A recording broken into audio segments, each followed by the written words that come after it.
Estamos aquí, por supuesto, en BullterrierFM en Día de Perros. Muy, pero muy contentos because we have a really special guest with us directly from South Africa, correct? Originally from South Africa, yeah. Originally. Not this time. not this trip. Where did you came from right now? I actually came from New York, but I was only there for a week, and then we're living in the south of Germany now, like on the border with Switzerland. Great. For the How time it being. is to live there? The vibes, the music. The vibes are very different from here. They're not my favorite vibes, to be honest, but it's The beautiful. German vibes are not your favorite. Yeah, I mean, Berlin has like some cool vibes, but we are living like where my wife grew up, Patty, who also plays in St. Lucia. We have 2 kids now, and we just wanted to be close to the family for a couple of years. Like, during the pandemic, it was just crazy, so we decided to go there for a bit. And it's like really good for kids, beautiful quality of life, great air, great water. You can drink water right out of the tap. It's like spring water, and like, but it's not. There's no one's like an artist around there, so like we miss that, I know. So we're thinking of we're probably going to go move to LA for 3 months at the end of the year to see how we like it, because we have a lot of friends out there, and then we'll see. I don't know. We just miss being around artists, Anyway, cheers, guys. Cheers. Cheers. Saint Lucia music, it's so visual. I think when you listen to your music, it puts a lot of different images. How it is to make music thinking in some visuals? I definitely think very visually about the music, for sure. I don't know. I like to kind of... I'm trying to think of like how to exactly... I just think, I wouldn't... some people have this thing called synesthesia, which is, where they see specific colors for specific sounds. I wouldn't say I'm like that, but definitely, I think music, flavor, like food, visuals, sense of space, like design, designing a space, I think they're all interrelated in some way, because it's like a certain sense that you have, and it's how you play with textures and stuff like that. Like Patty and I love interior design as well. We're always like buying things here and there when we travel to add to the texture of our space, and I think it's the same when we make music. It's like we just want to make something that has a good amount of texture, feels like it's almost like the audio version of traveling. It's like going on a vacation by listening to music in a way. Do you think you are more in a virtuosity stage when you are making music, or because it's so exquisite when you listen it, or maybe you are in a more impulse way, or thinking of the people or the crowd dancing with your music? Which stage do you think you are? I think it's more impulsive. It's more of an intuitive process for me. I definitely think about, if I'm really excited about a song, I think about playing it live, and that's exciting to me. But the making of it is it's very intuitive. There was a time where I was more self-conscious about it, like definitely when the band was starting and I was trying to make a name for myself, and I was like, how are people going to think about it? Is Pitchfork going to like it? Is like whatever, But I think now, over the last few years, I've just gotten to a point where I'm just purely doing it to entertain myself, in many ways. Like it's just a complete, I don't know, because to me, I think that's the best and purest way to do it, is to actually, and some people say this in a negative way, but I think to be self-indulgent is the best thing you can be as an artist, because otherwise you're not really being honest. You're just trying to think of your audience and trying to manipulate them into some kind of thing. Whereas I think if you're just fully embracing your intuition and what you think is right, then you're actually being honest as an artist. And also talking about your record, it's called Utopia. Which are the main utopias that you believe in? I don't really believe in any utopias. I believe we are living in the ultimate utopia, because I think any utopia that, like, whether it's like communism or whether it's like these crazy, mid-century designed cities that they're like, we're going to go build a city now out in the desert, and they build it.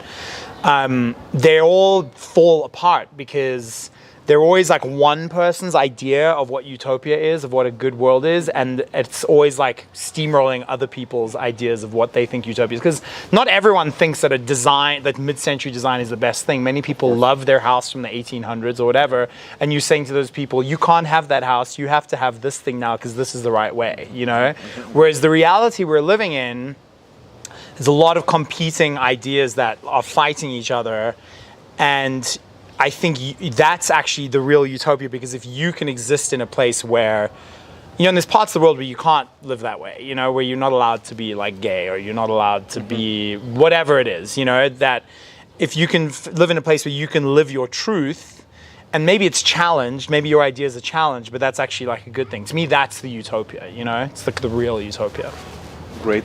And also you mentioned you're a couple. You're not only a band, you're a couple. How it is to wake up and maybe... That's a challenge. That's a challenge. Sure.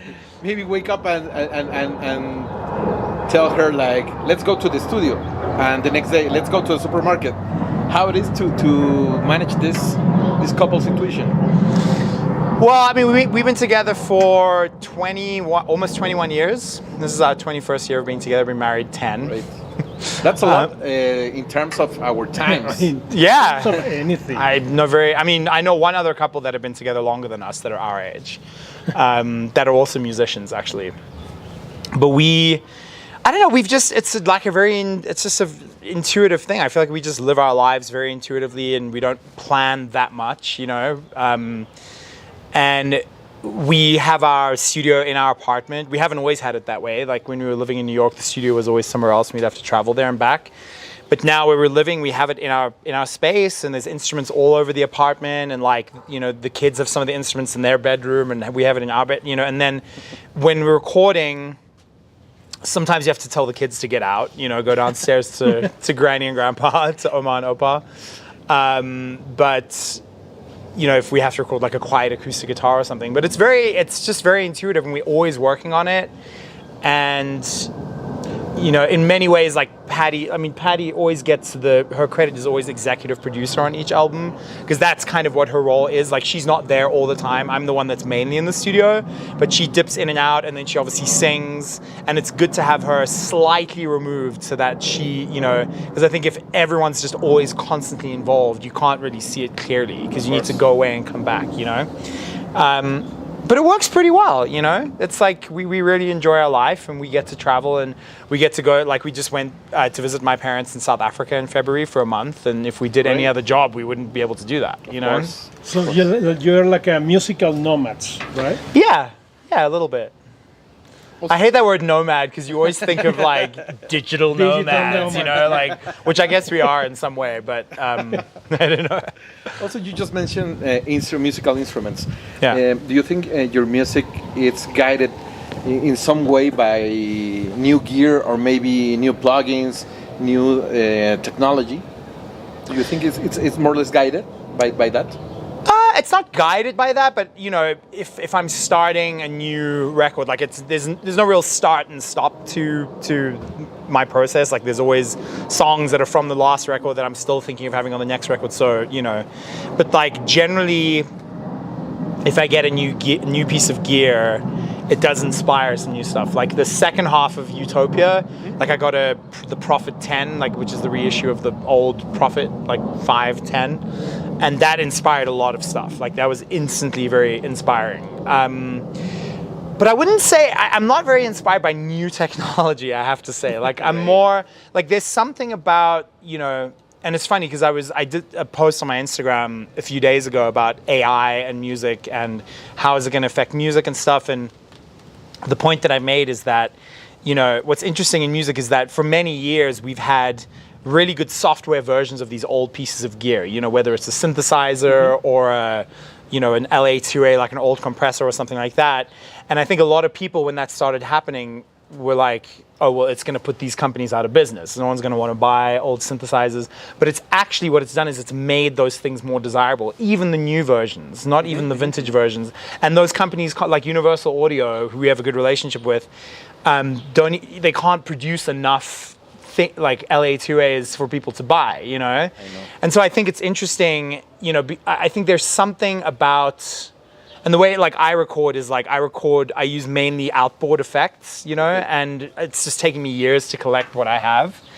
And what I find is like when I'm using only plugins, in the back of my mind, I'm always like, could I go change the setting? I could go change the setting. And there's this there's not like a restful ease in the back of my mind because I'm always thinking I could change it. Whereas when I'm recording everything in with the outboard stuff, it's not even that it sounds necessarily better. It's just the fact that it's done and it's printed and it's like there. So I don't know. I'm definitely a little more inspired by like all the technology, I'd say. But the new laptops are amazing. You know what I mean? Like the new, well, just because you can have loads of tracks, you can, you know, like they're amazing. But I haven't found like a new synth or plugin or something that I thought is like that great.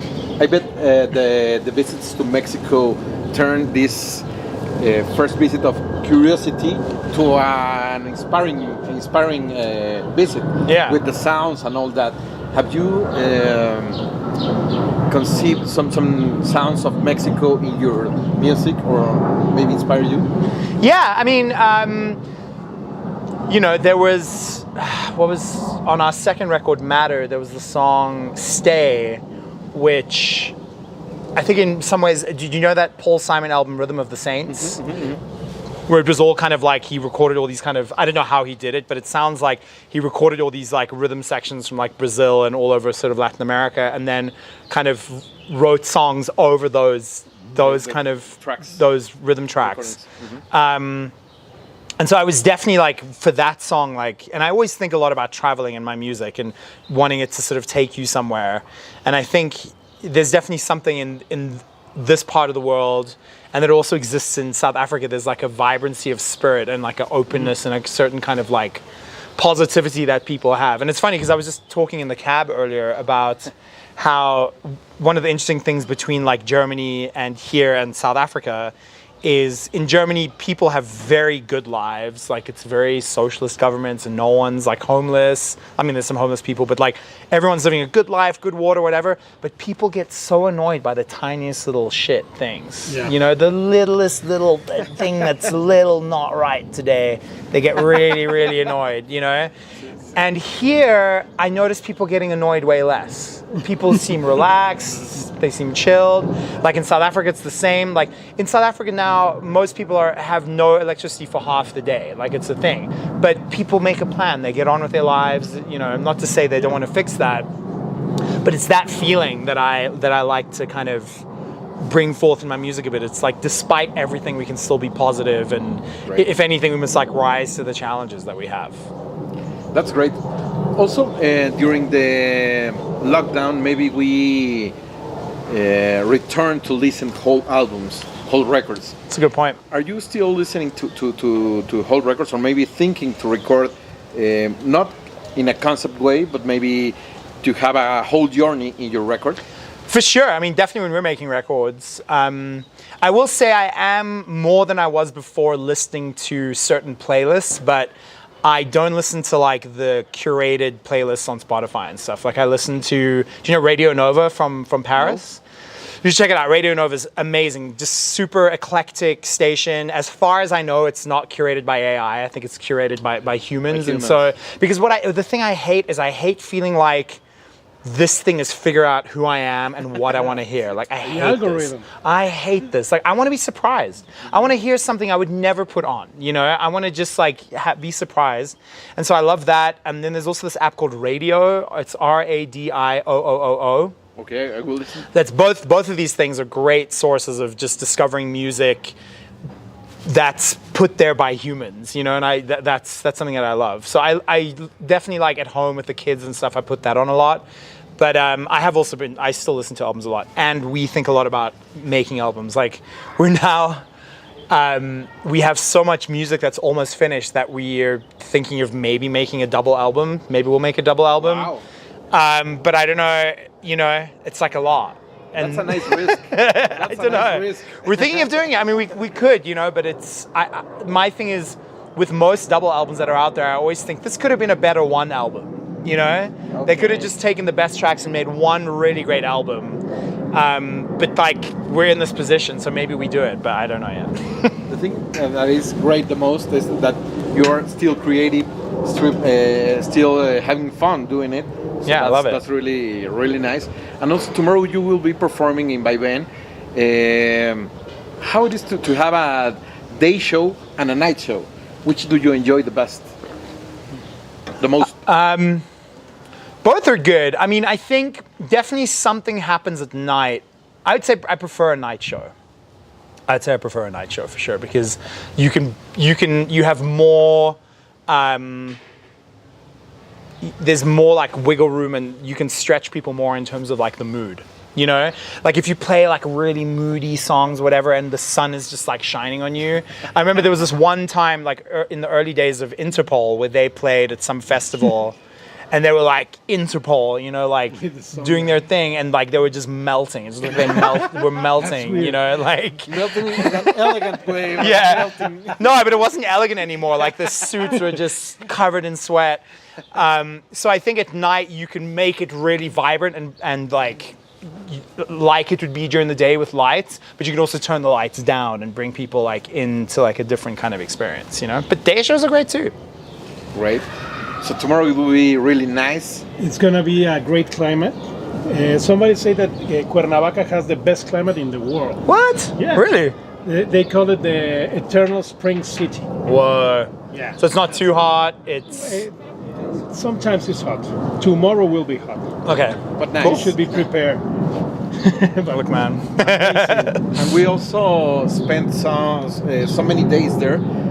We think we are experts.